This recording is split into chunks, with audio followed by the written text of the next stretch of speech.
Many people had lost faith in God as the result of the Great War, but that didn't hold a candle to the disillusion felt by so many after Hitler's war. And the CIA was born in 1945 to stop communism right where Hitler's crusade had left off. Jewish people who had left their fate in God's hands had ended up in the gas chambers, and when the State of Israel became a state on the 14th of May in 1948, half of all Jewish people left in the world wondered if it was such a good idea, although it is no coincidence in the spiritual world that gold melts at 1948 degrees Fahrenheit. Admiral Canaris had written that, quote, the corrosive poison of the Jewish attitude, close quote, was not just genetic, but came from their denial that Jesus had come to save us from our sins.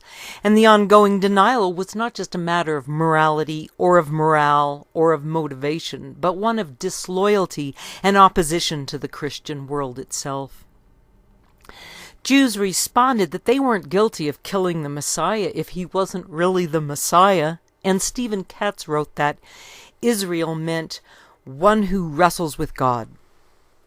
Katz said that in the Holocaust, 40% of all Jews had been killed, including 65% of European Jews, while in Lithuania and Poland, nearly 90% were gone, and the surviving Jews in the world were mostly British and American.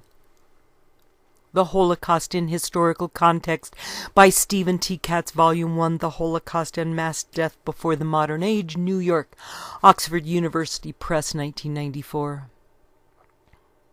A book called Facts About Germany by Professor Helmut Arndt said that over 1,200,000 German soldiers remained missing after Hitler's war, and that over 3 million German civilians were still refugees in 1964. And Professor Arndt said that since 1945, 1,006 million cubic feet of rubble had been cleared away, which had allowed Germany to construct new modern architectural wonders, while Paris had not been so lucky but remained clogged with its endless ancient crumbling buildings and its sadly inadequate infrastructure.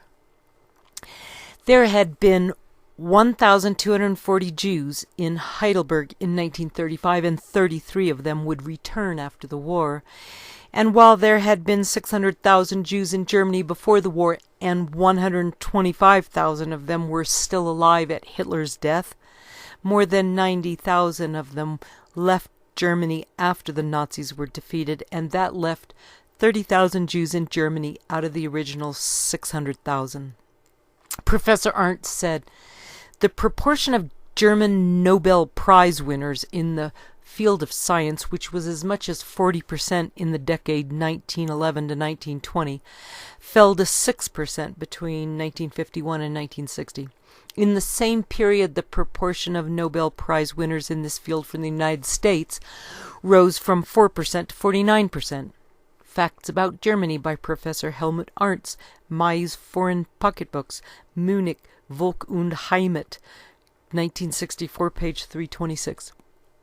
The exploration of how the Holocaust had happened at all became a criminal act, which resulted in the creation of a huge mysterious black hole that ate away at people's minds until Donald Trump became the president of America and people finally understood exactly how and why the Holocaust had happened in the first place.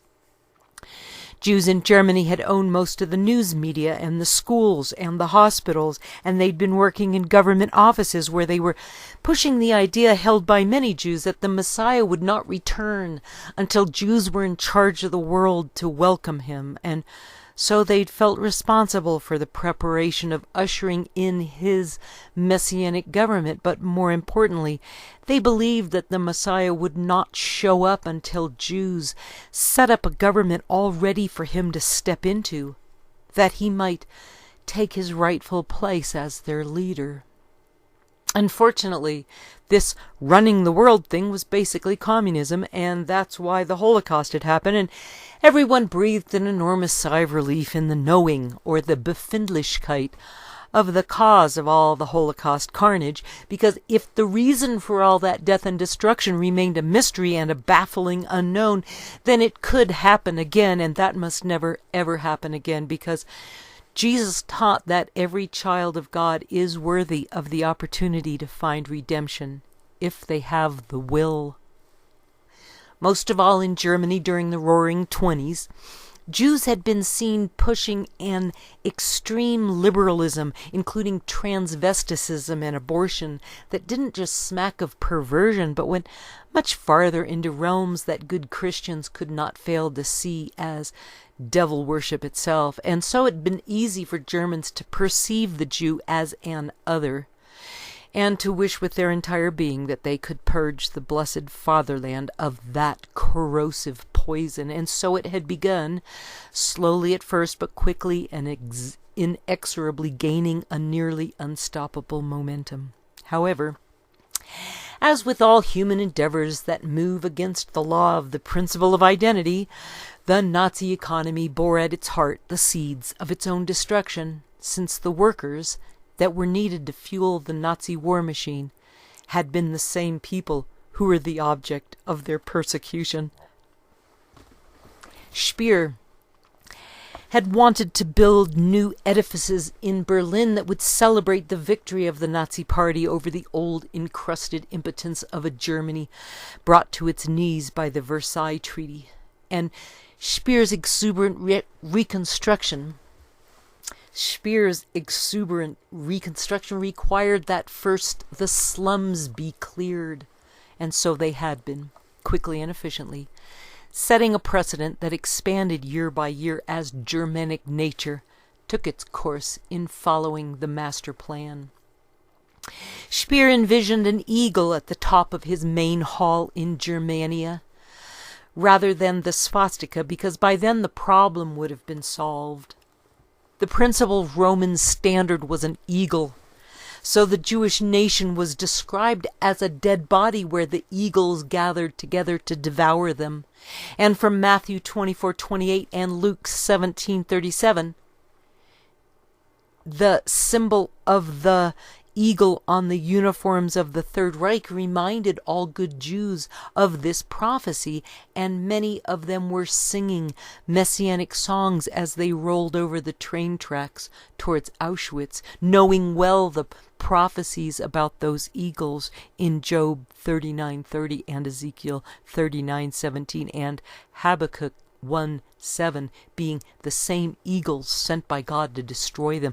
But in that prophetic danger would lie their rescue. The standard, or banner, was a lofty signal flag that was not carried about but was stationary, usually established on top of a mountain or other place where it could be seen from a long way away. And as soon as the banner NEC, Ness, was seen, the war trumpets were blown. The banners and ensigns of the Roman army had idolatrous images on them, and hence the Roman flags were called the abomination of desolation, and the same root word Ness, or banner, was used for the first time in Exodus 17:15, where the Jewish altar upon which they would make sacrifices had been given a name. And Moses built an altar and named it, "The Lord is my banner," Christian Standard Bible. The word Ness, N-E-C, for banner, was Strong's 5251 and appeared again in Isaiah 11:10-12. On that day the root of Jesse will stand as a banner for his people. The nations will look to him for guidance, and his resting place will be glorious. On that day the Lord will extend his hand a second time to recover the remnants of his people who survive. He will lift up a banner for the nations and gather the dispersed of Israel. He will collect the scattered of Judah from the four corners of the earth. Christian Standard Bible. This banner or ensign is the Lion of the tribe of Judah from Revelation 5:5, who has triumphed and is able to open the scroll with the seven seals. And the word Ness, N-E-C in Hebrew, was not only a banner as in a flag or a sail, but was also a flagstaff or a standard or a pole, such as the tree upon which he was nailed. Douay Rheims translated Isaiah 18:3 as, "All ye inhabitants of the world who dwell on the earth, when the sign NEC shall be lifted up on the mountains, you shall see and you shall hear the sound of the trumpet." Most importantly, the Nes is the pole upon which Moses was instructed to place a metal snake or an image of the fiery serpent, that whoever was bitten by the snake could look upon it and be healed or recover or be saved from death. The book of Revelation described the world at its end as being divided into 3 parts. And there were flashes of lightning, rumblings, peals of thunder, and a great earthquake, such as there had never been since man was on the earth, so great was that earthquake. The great city was split into 3 parts, and the cities of the nations fell. And God remembered Babylon the Great, to make her drain the cup of the wine of the fury of his wrath. English Standard Version, Revelation 16:18-19. The easiest conclusion was that these 3 parts were Christianity, Judaism, and Islam, but Berit Chos, K-J-O-S, created a chart of thirds, well worth considering. 1. Christian. Trust God, teach personal responsibility, love God and people, don't tolerate sin. 2. Humanist.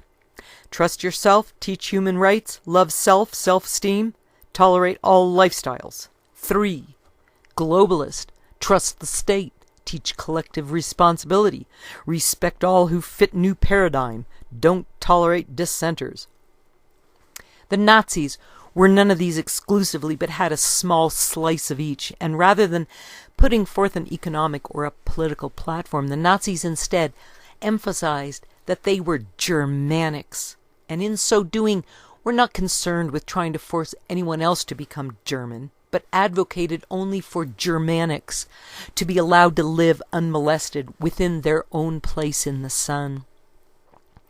Nazis were fond of incorporating pre-Christian religions such as Zoroastrianism into their zeitgeist, but the world was not as black and white as the ancient Zoroastrians had supposed, because light has a source, but darkness just happens. The Giza pyramid builders had been allotted a daily ration of beer to the tune of 1 1/3 gallons each, and many Jews didn't want to leave when Pharaoh finally told them to go, so God sent the plagues as much to convince the Jews to leave Egypt as it was to convince Pharaoh to let them go. When the waters of the great flood had receded, the first thing Noah did was to plant a vineyard, and Noah made wine and got drunk and found himself in trouble, but it didn't end there.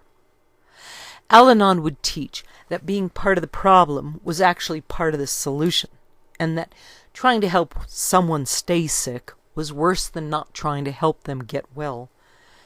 And the idea was that if drunks put their disease into remission by beginning with not drinking, then the same solution would apply to gender addicts, commonly known as perverts. I was flabbergasted when he did it to me. I didn't know what to say. I was high on pot and drunk, and I thought I better go along. He was my coach. I was embarrassed about it. I'm still embarrassed about it. Sports Illustrated, every parent's nightmare. The child molester has found a home in the world of youth sports, whereas a coach he can gain the trust and loyalty of kids and then prey on them. By William Knack and Don Yeager, Volume 91, Number 10, September 13, 1999, page 48. It's not an isolated problem, just a few bad apples. This was the prevailing view for a long time. It's isolated. It's just one guy. They're rid of him. No more problem. That's absurd.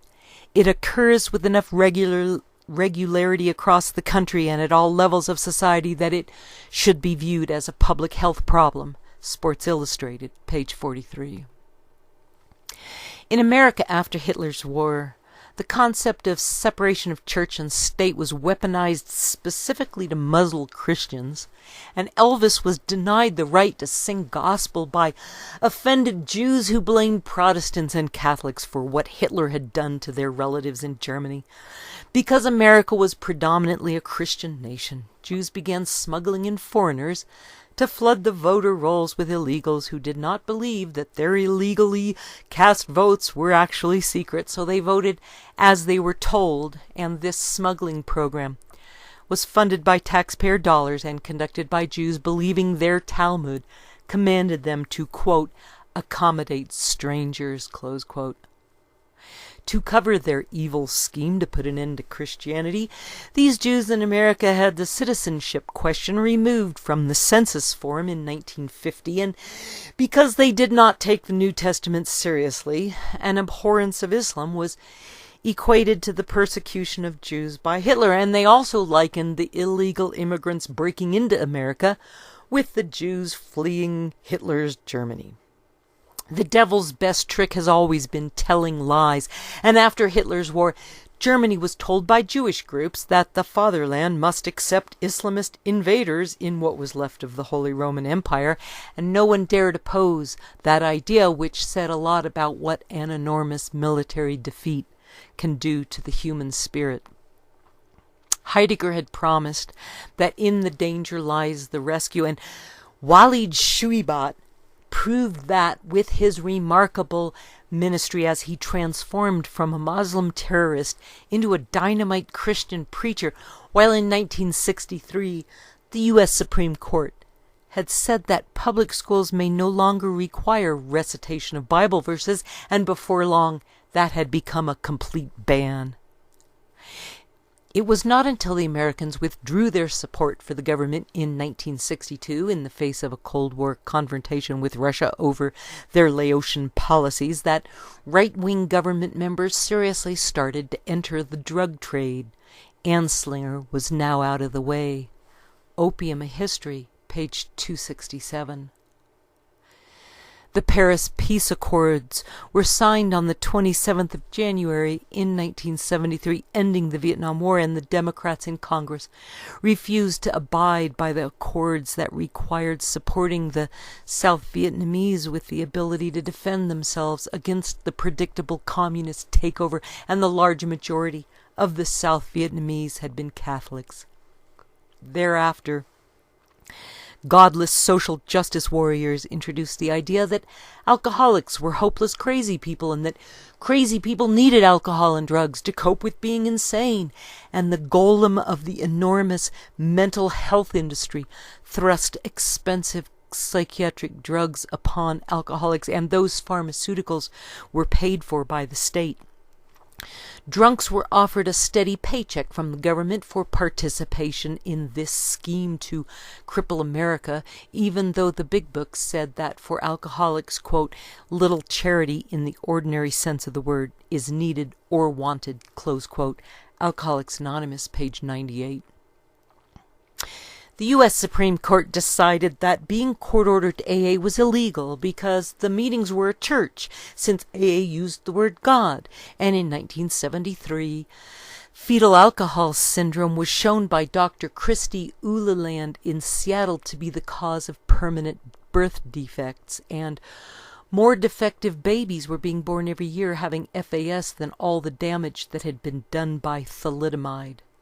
That same year, Roe v. Wade decided that the state should not interfere with a person's right to abortion because the fetus could not be considered a separate person without being able to survive outside the mother's body, and the following year in 1974, the psychiatric community agreed to free homosexuality from being called a disease. So while the Supreme Court had decided Roe v. Wade to free women from bearing unwanted children, homosexuality became a sin instead of a medical condition, and pregnancy became a medical condition rather than being a sin. The psychiatrist then set out in search of a genetic link to alcoholism with the same fervor the Nazi scientists had tried to prove that Jews were genetically lazy, and in failing to find an alcoholism gene, the industry settled for mere family history, just as the Nazis had done. there had been two kinds of people in 1935. Those who followed the Jewish Freud and those who followed the Christian Jung. While the followers of Carl Jung saw value, meaning, and reality in religious faith, the great majority of psychiatrists in that day did not. They mostly held to Sigmund Freud's view that religion was a comforting fantasy of man's immaturity, that when he grew up in the light of modern knowledge, he would no longer need such support. A Comes of Age, page 3.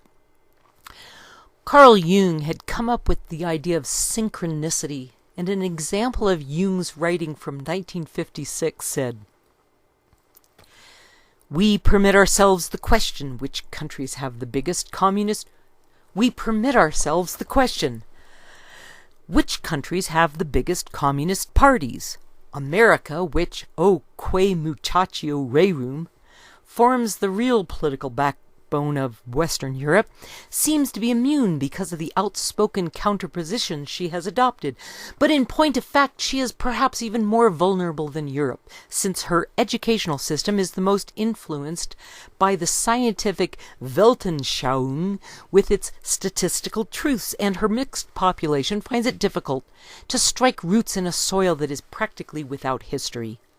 The historical and humanistic type of education so sorely needed in such circumstances leads, on the contrary, a Cinderella existence. To be sure, we all say that this is the century of the common man, that he is the lord of the earth, the air, and the water, and that on his decision hangs the historical fate of the nations. This proud picture of human grandeur is unfortunately an illusion, and is counterbalanced by a reality that is very different. The Essential Jung, selected and introduced by Anthony Storr, New York MJF Books, Princeton University Press, 1983, page 367 through 9. The Jewish Bible was called the Torah, which Christians referred to as the Old Testament, and the Torah was largely written in poetic stanzas meant to be chanted or sung. And Jewish poetry was cyclical and repetitive, not only in form, but in substance, which meant that the Bible was circles within a circle, as shown clearly in Isaiah 46, 9 through 11. I am God, and there is none like me. At the beginning I announce the end, proclaim in advance things not yet done, and I say that my plan will hold. I will do everything I please to do. I call a bird of prey from the east. Complete Jewish Bible. The foundation of the Torah, and thus of Christianity, rested on the story that God brought us out of bondage in Egypt. And at the end, as at the beginning, what stood fast in the center of all God's law was that we were once slaves in Egypt.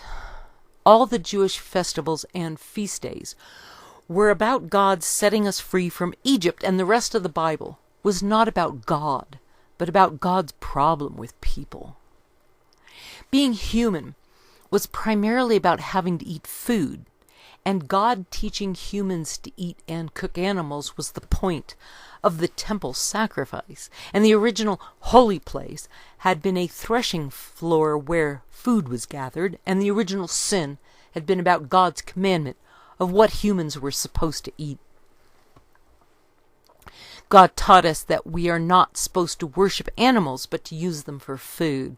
And he accepted the meat offering over the vegetables. And Father Spoto said that the shepherds were not pastoral nice guys, but thieves who daily stole each other's sheep.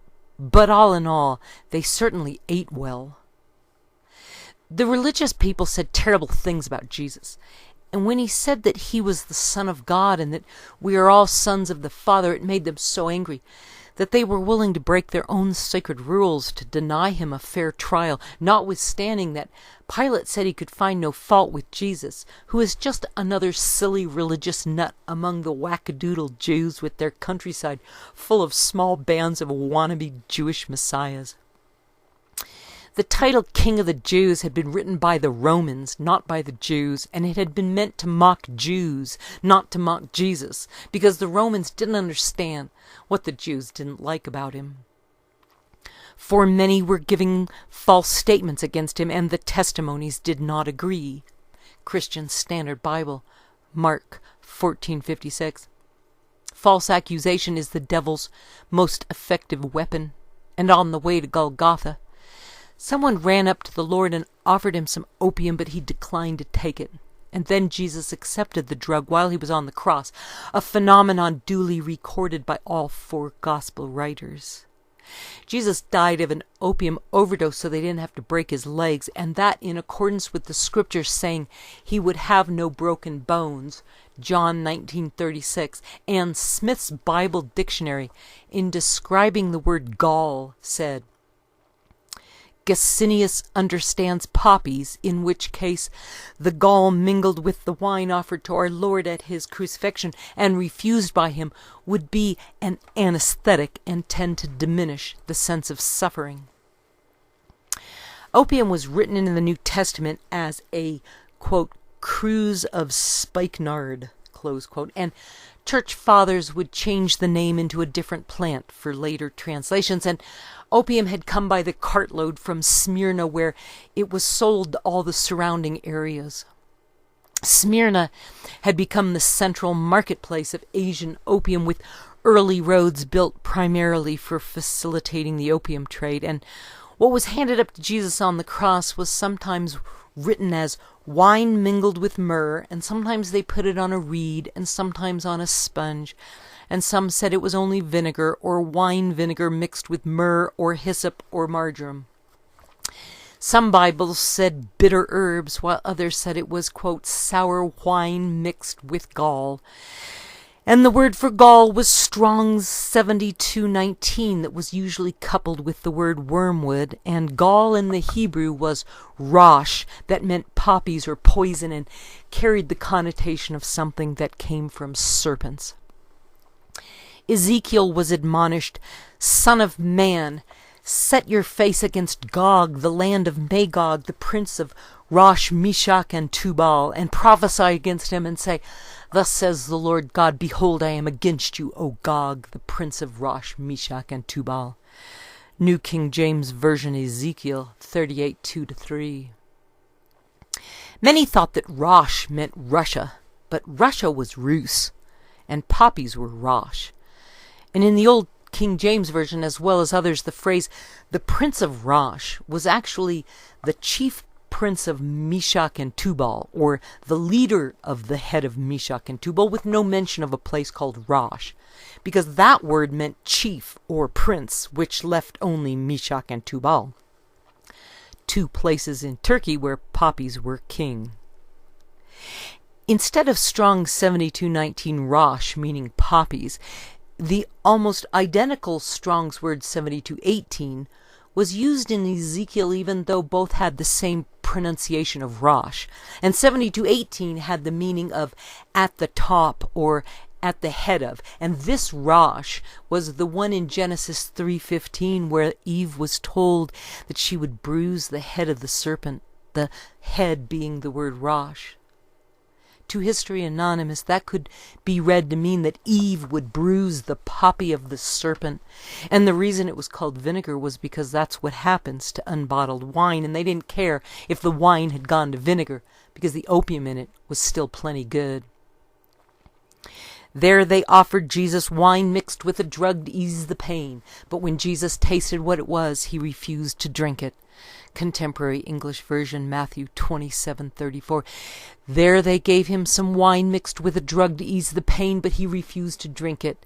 Ibid, Mark 15:23. There was a jar of wine standing there. With this wine they filled a sponge, put it on the end of a stalk of hyssop, and lifted it to his mouth. As soon as Jesus had taken the wine, he said, It is finished. And then bowing his head, he yielded up his spirit. Weymouth New Testament, John 19:29-30. The jar of the wine mixture with the reed of hyssop was significant in that the Jews had been ordered in Exodus to use hyssop when marking their doorposts with the blood of the sacrificial lamb. Then Moses summoned all the elders of Israel and told them, Choose sheep for your families and slaughter the Passover lamb. take a bundle of hyssop, and dip it in the blood that is in the basin, and apply some of the blood in the basin to the lintel and the 2 doorposts. None of you is to go out of the doorway of his house until morning, because the Lord will pass through to strike down the Egyptians. And when he sees the blood on the lintel and the 2 doorposts, the Lord will pass over the doorway and won't allow the destroyer to enter your houses to strike you down.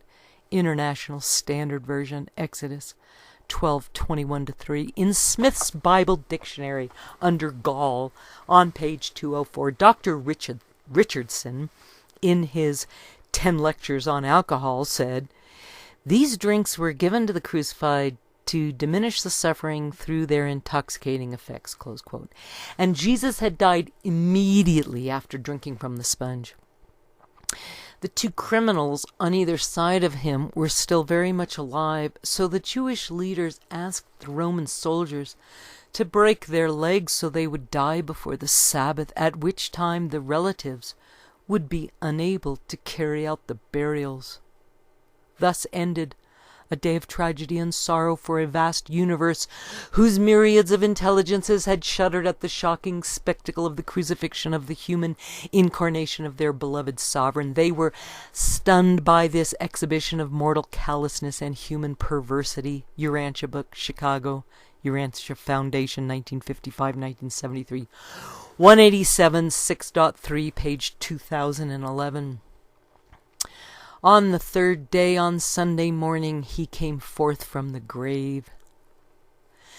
The early Christians still considered themselves to be good Jews until the persecutions and betrayals forced them away from their previous fellows for good. And these early Christians had believed they were faithfully following Torah, and they held that taking God's name in vain was assuming to know what God was up to, or attempting to take his power upon themselves by swearing to something, or making an oath, or sealing a matter that only God had the power to make stand. And having standing was the same as having a name. When Jesus went up to Jerusalem for the Feast of Tabernacles, he went in disguise so he could be anonymous. And this festival had included the Feast of the Dedication, where people registered their names, as in 1 Maccabees 4:36-7. Judas Maccabeus and his brothers then said, "Now that our enemies have been defeated, let us go up to purify the sanctuary and dedicate it." So they marshaled the whole army and went up to Mount Zion. New Jerusalem Bible. Names gave power and standing, so having a name and registering had been a very big deal.